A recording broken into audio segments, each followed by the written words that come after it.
Live from New Delhi, you're watching DD India Live, India's voice to the world. I'm Unman Bhattacharya. Coming up in the next 30 minutes.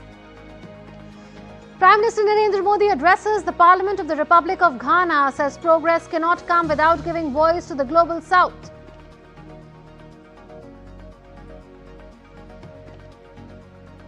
The US House of Representatives moves a step closer to voting on President Donald Trump's key domestic policy bill, dubbed Big Beautiful Bill.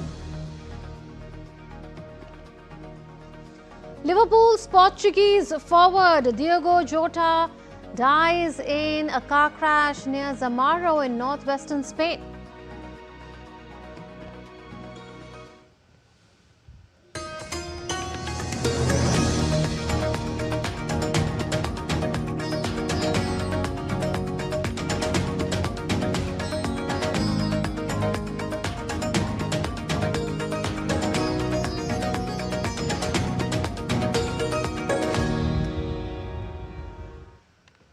Prime Minister Narendra Modi has concluded his historic visit to Ghana and is now en route to Port of Spain, Trinidad and Tobago for the second leg of his five-nation visit.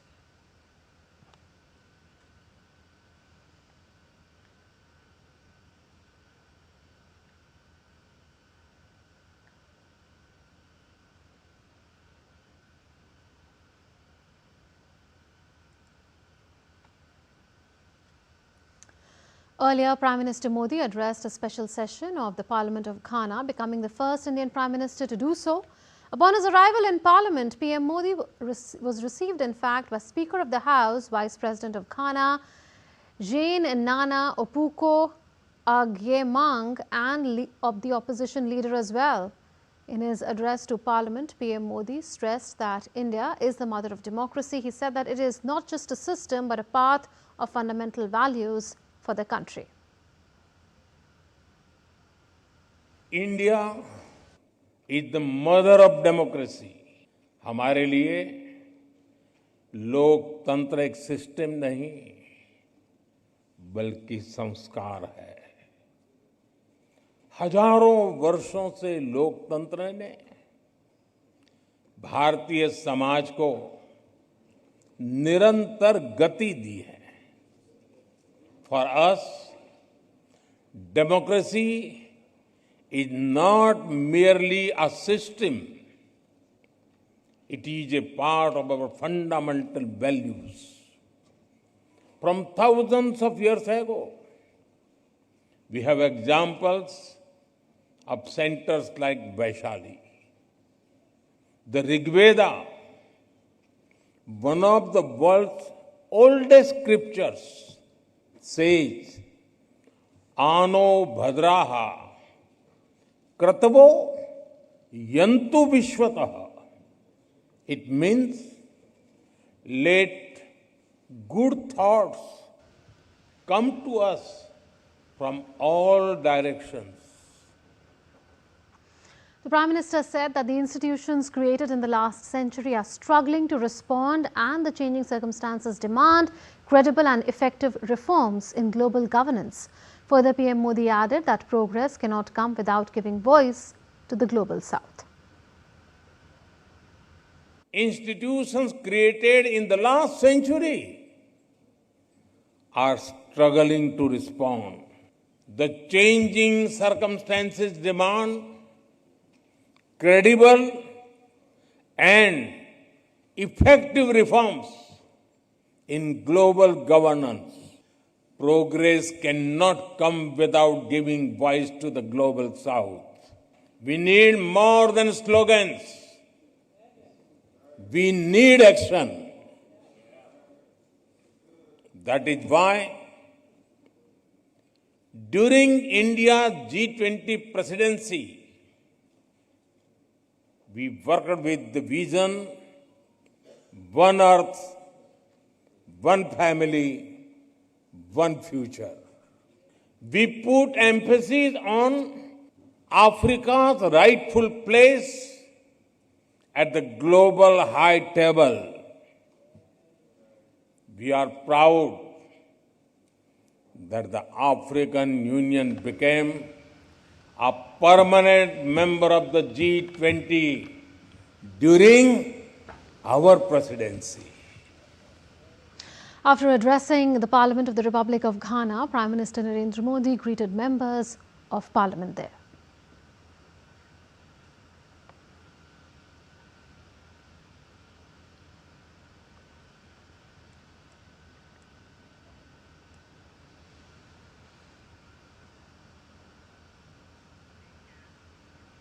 On day 2 of his Ghana visit, Prime Minister visited the former President of Ghana, Kwame Nkrumah's memorial with President Mahama.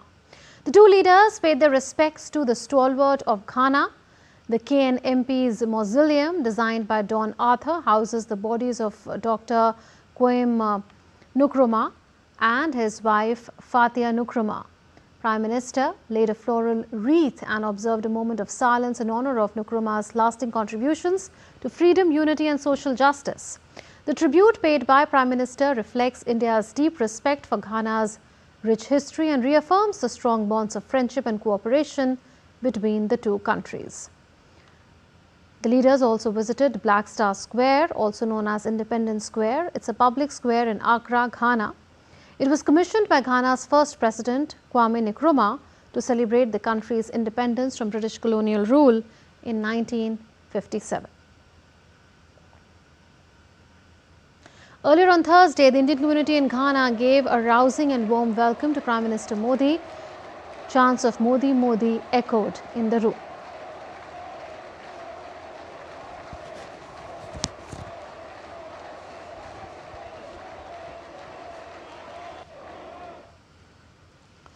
Prime Minister also interacted with members of the Indian community while getting pictures clicked with them.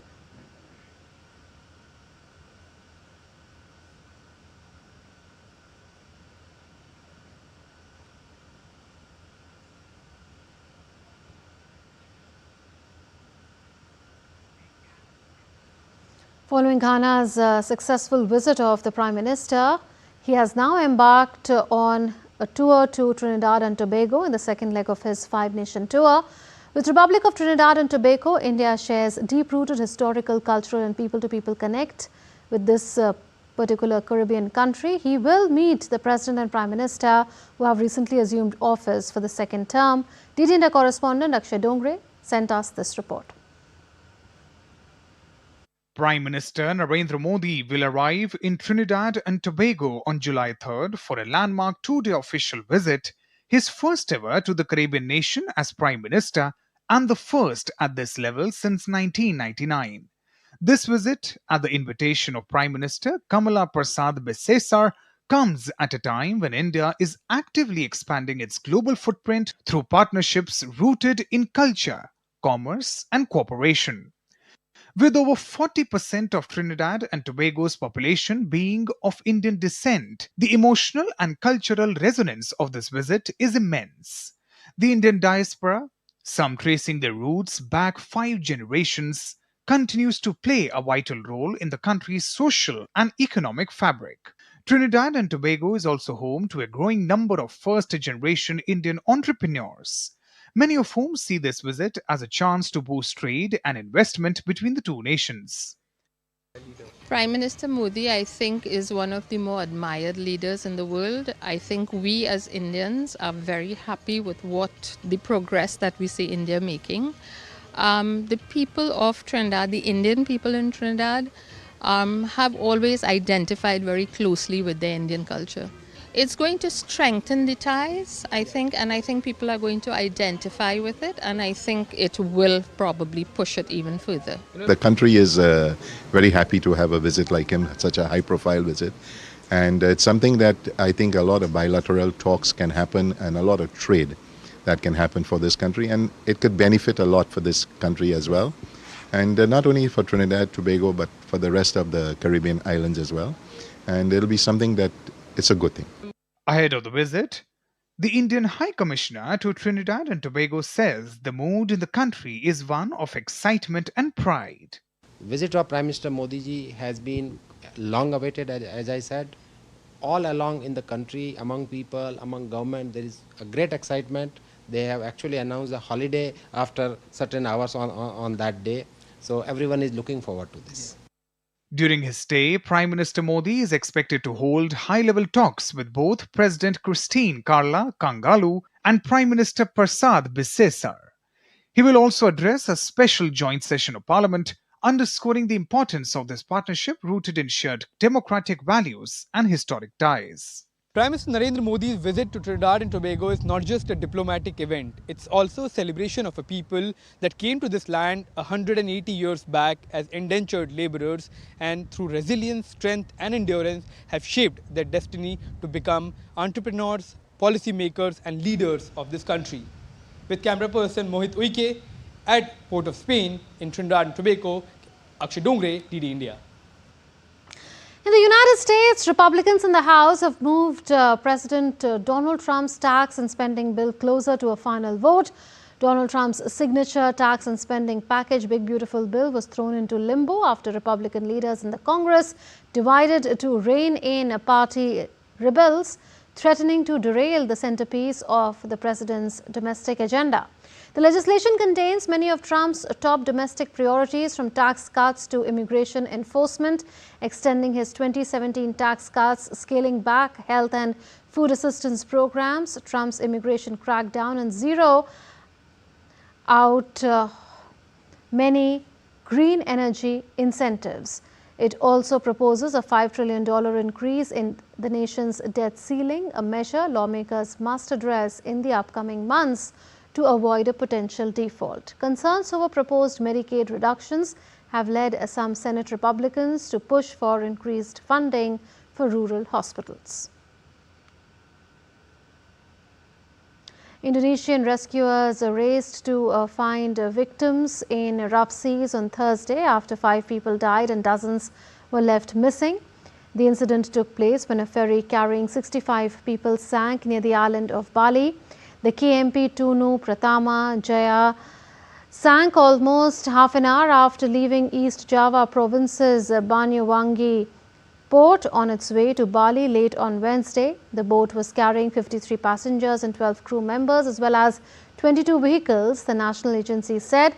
35 people have been rescued so far, the East Java Rescue Agency said, with the rest still missing. According to Indonesia's Transport Ministry, the ship was rated to carry 67 people and 25 vehicles.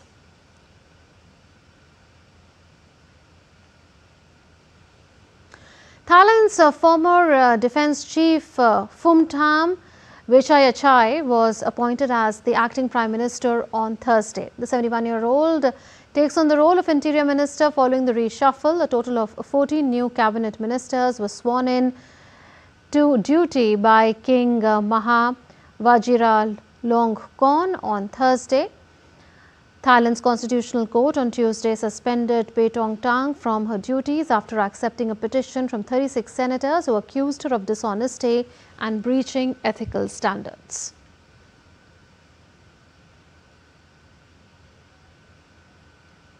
Still to come on this edition of DD India Live, South Korea's parliament revises martial law rules. Europe is reeling under a heat wave with Greek firefighters battle wildfire on the island of Crete.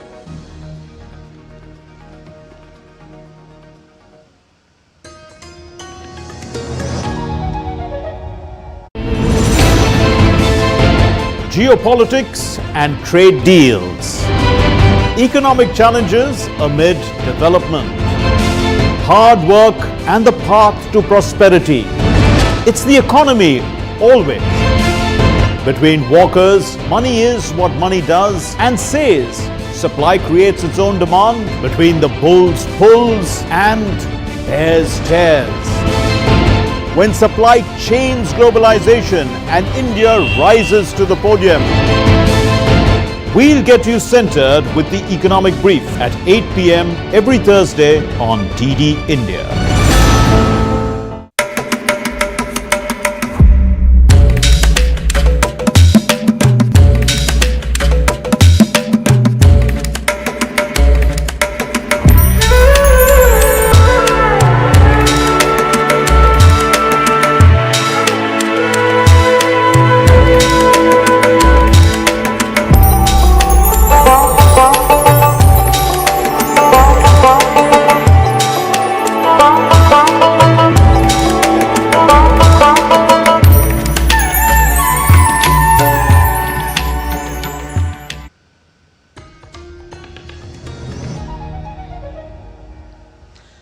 back. You're watching DD India Live with me, Munmun Bhattacharya. South Korea's parliament on Thursday approved key revisions to martial law regulations months after the country was shocked by a surprise martial law declaration by former President Yoon Suk-yeol. The new rules ban any obstruction of lawmakers entering the National Assembly and prohibit military or police entry without the Speaker's approval. In December last year, Yoon's decree lasted 6 hours before being overturned by lawmakers who scaled the Assembly's walls to vote it down amid a ring of security forces.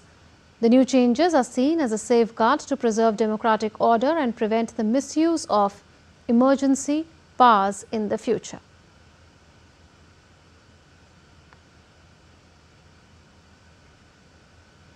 Viral rumors of impending disaster stemming from a comic book prediction have taken the sheen off Japan's tourism boom, with some airlines cancelling flights from Hong Kong due to plunging passenger numbers. The rumors have sparked widespread panic, especially among visitors from Hong Kong and China. The fear has had a noticeable economic impact, with Japan-related businesses in the tourism sector reportedly seeing dipping since May. The rumors have made an impact on Japan-related businesses by halving them. Also, industry experts say it may take several months for confidence to be fully restored.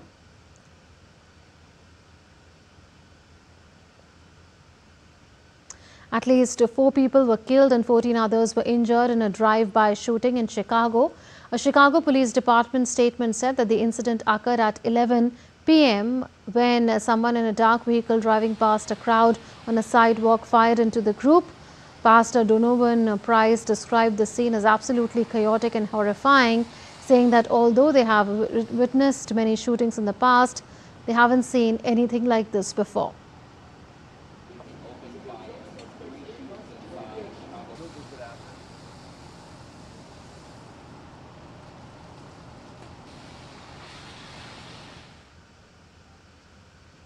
Absolute chaos, from people screaming to blood on the streets to people laying on the streets, just a massive police presence, just horrific, more than I've ever seen. It's something that you wouldn't expect to find in the city. We have a lot of shootings, but nothing like this. Cleanup operations began in China's Henan after floods triggered by torrential rain killed 5 people and left 3 others missing. Over 1,000 rescue workers were dispatched to search for the missing people along both sides of the river and downstream reservoir area. Authorities in Tianjin issued a yellow alert for heavy rains, which caused 107 flight delays on Wednesday. Parts of China are bracing for more flash floods and landslides, which has left a trail of destruction. Experts say the extreme rainfall and severe flooding are linked to climate change. Europe is currently under a heat wave, with some areas in Germany and France seeing temperatures of 40 degrees and more. And while that's not unusual for some countries closer to the equator, it is becoming problematic there. Red alerts were issued in 18 Italian cities, including Milan, triggering widespread health alerts. Europe is the world's fastest warming continent, heating up at twice the global average, according to the EU's Copernicus Climate Change Service, with extreme heat waves starting earlier in the year and persisting for longer. The effect can be seen all across the continent. Wildfires are having a devastating impact on Greece and Turkey. Greek firefighters continue to battle wildfires in Crete that has threatened homes, burnt forest land, and forced the evacuation of residents and tourists. Wildfires in the Turkish resort town of Kesme continue to rage on Wednesday. Aerials filmed from planes and helicopters battling wildfires showed flames engulfing residential areas as smoke rose above.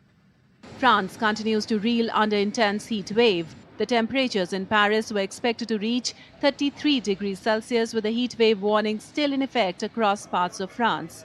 The National Weather Agency reported that the heat wave affecting France and other parts of Europe was expected to ease, with cooler temperatures forecast for Thursday. Germany marked its hottest day of the year on Wednesday, with temperatures of up to 37 degrees Celsius. Animals at zoo were given frozen treats and cold showers to help them cope with the heat. Scorching temperatures persisted in Milan, where tourists sought relief from the heat wave by gathering in the shade of the Duomo Cathedral. As high temperatures hit the city, Paris-Milan rail service remained disrupted. In Madrid, the temperatures were expected to reach 39 degrees Celsius during the day. Bureau Report, DD India. Monsoon is tightening its grip across the country as the Indian Met Department issued a red alert for East Rajasthan, Konkan, Goa, Maharashtra and Karnataka on Thursday. Orange alert for Arunachal Pradesh, parts of Rajasthan, Gujarat, parts of East Madhya Pradesh, Odisha, Arunachal Pradesh and Kerala. Active monsoon conditions are likely to persist over many parts of northwest, central and east India for the next 6 to 7 days. Due to continuous rainfall in Uttarakhand, several areas are witnessing landslides and roads blockages in many places. Near Sonprayag in Rudraprayag district, a sudden landslide occurred late at night. Personnel from the State Disaster Response Force who were stationed at the site created a safe path for the visitors. Authorities reported that the water level began rising late on Wednesday night, and by early Thursday, the bridge was partially submerged, making it unsafe for commuters. Traffic was either slowed or diverted, causing delays and inconvenience for daily travellers and local transport.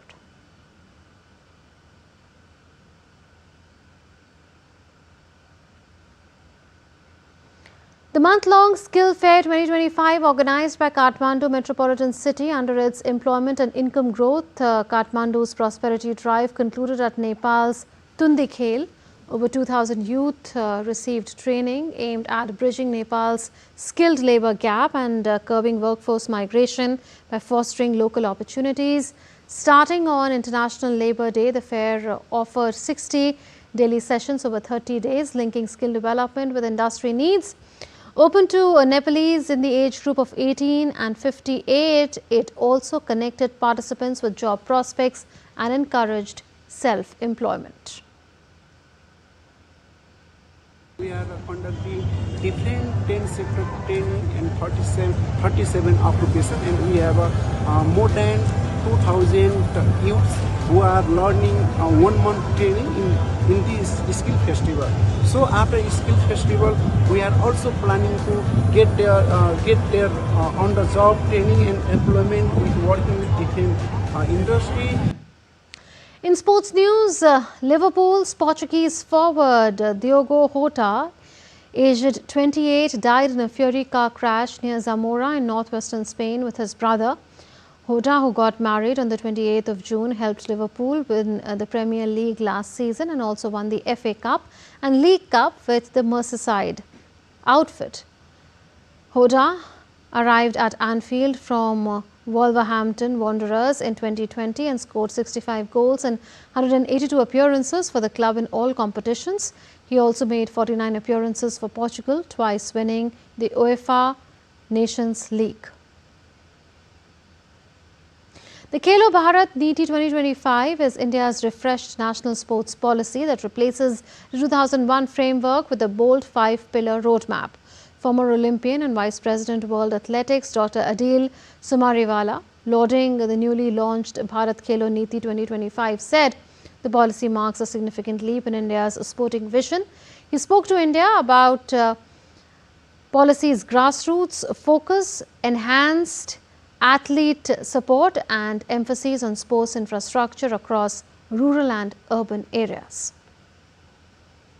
The Bharat Khelo Niti was recently approved by the cabinet, and to speak more on that, we have Dr. Adil Sumariwala. He is the ex-AFI president and vice president of the World Athletics. Sir, it was much needed and it was recently announced. How do you see this policy and, coming from the earlier policies, how do you find it different? There are five main pillars of this.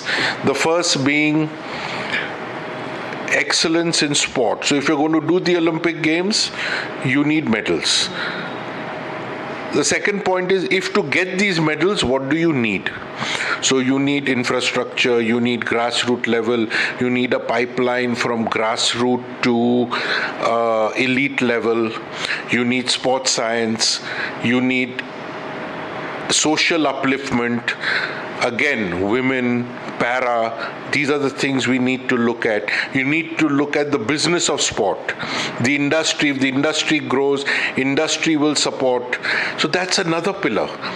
Then the other pillar is mass participation. How do you get more people to participate? Now we're talking about schools, colleges. How do we aim that? How do we take care of that particular part? Because with the NEP, we did try to, change the mindset that not everything should be focused on education, but the sports should also be a bigger part of it. How do we take care of that particular part? You need to fix the ecosystem, and NEP 20, and this policy is trying to merge NEP 20 so that schools, colleges have a larger share of voice in sport. So you yourself were, a player and an athlete. How do you see the current situation, and what gaps did you face at your time? Are these being addressed now in this particular policy? The amount of effort that the federations are putting in, the amount of effort the government is putting in, the amount of effort SAI is putting in, the amount of money that TOPS is giving, I think it's a completely different era and a time. So I don't think we should waste our time comparing with the past. We should try to figure out how we can do things better in the future. All right. Thank you very much for talking to us. So that was an important point over there. Fix the system, make the holistic ecosystem for the people who are actually into these games, and definitely medal will be a byproduct. With camera person Selish, this is Shyama Mishra for DD India, Mumbai. That's all in this edition of DD India Live, but do share your thoughts with us on the news of the day. For those on the go, you can get all the latest news and updates from India and across the world on the DD India mobile app. The app is available on both Android and iOS platforms. You can scan the QR code on the screen to download now. We'll be back with more news as it breaks here on DD India. This is Munmun Bhattacharya from all of us here in Delhi. Thanks for watching DD India Live. Namaskar.